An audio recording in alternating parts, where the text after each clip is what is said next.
De acá en más, con María O'Donnell. un tutorial para tiempos complejos. Desde esta mañana rige un paro de colectivos. Atención con esto porque es otra de las noticias del día. 12 del mediodía recién retomarían el servicio. Son las colectiveros que forman parte de las líneas que manejan los colectivos de la línea DOTA. DOTA es una de las principales empresas del sector. Tiene un centenar de líneas de colectivos, con lo cual este paro afecta a muchos los usuarios que viniendo de zona norte o de zona sur, incluso todo el cinturón de la General Paz. Es más fácil encontrar sustitutos dentro de la ciudad, pero mucho más difícil para lo que es el área metropolitana, el conurbano de la provincia de Buenos Aires para llegar a Capital. Y esto es interesante porque tiene que ver con una interna gremial fuerte que viene creciendo dentro de la UTA, que tiene varios frentes. Por un lado, dicen justamente... no es exactamente un reclamo gremial, ¿no? Todo lo que tiene que ver con el servicio de transporte del área metropolitana es altamente dependiente de los subsidios.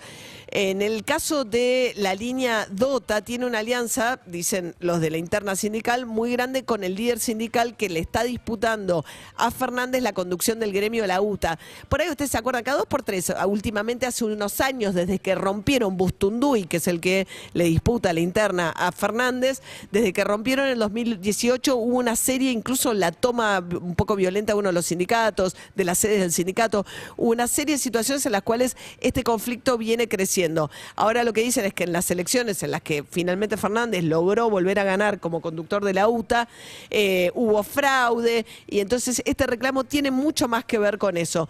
Dicen que Bustunduy, que es el que está llevando adelante esta medida de protesta, tiene una alianza con el grupo DOTA y que por eso el paro repercute sobre la línea del colectivo de DOTA y que además es un aliado, y esto es así, de Hugo Moyano. También Hugo Moyano está metiendo la pata en algunos, la familia Moyano, en algunos de los gremios grandes, están metiendo la pata con aliados de ellos. Lo han hecho ya en comercio. En su momento Cavalieri finalmente logró sostener.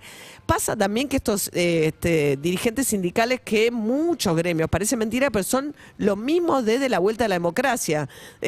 Lo que menos se ha renovado en todas estas décadas tiene que ver con las conducciones de los principales gremios de los sindicatos que conforman la CGT. Y hay algo también que pasa con el paso del tiempo. O sea, a Barrio Nuevo le salió el desafío del cuñado, se peleó con el cuñado por una cuestión familiar, porque se separó de su pareja, de Graciela Camaño, y el cuñado, entonces, que era Camaño, quiso encabezar una rebelión con la sede acá en Capital. Hay mucha plata de por medio en todas estas discusiones.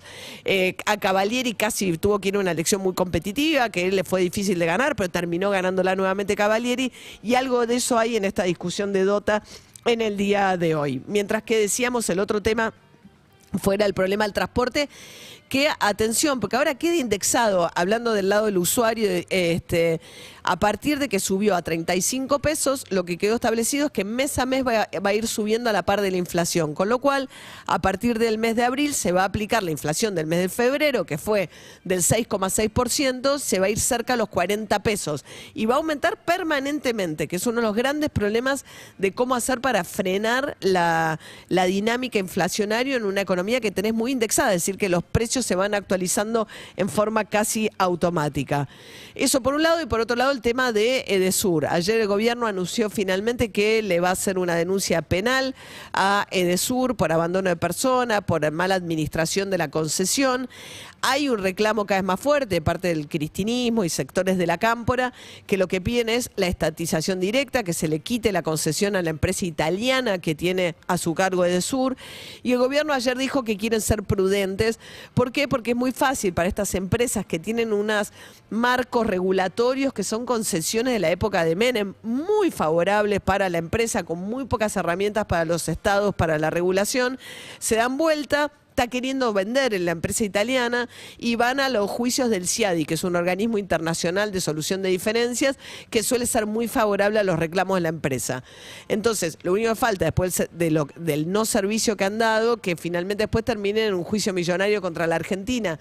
Lo que está diciendo el gobierno es: queremos ser prudentes, vamos a juntar acumular, digamos, todas las causales posibles de rescisión para eventualmente, si lo van a hacer, hacerlo de una manera que no exponga o que cubra a lo mejor posible a la Argentina un juicio millonario futuro. La estatización es la variable que pide la Cámpora, una Cámpora cada vez más radicalizada. Si vemos los movimientos de los últimos tiempos, incluso de Máximo Kirchner, y cierro con esto, me parece que el dato político más novedoso dentro de la interna de Frente de Todos de estos días tuvo que ver con esta especie de escenificación pública de una pelea de Máximo Kirchner con Axel Kicillof, ¿no?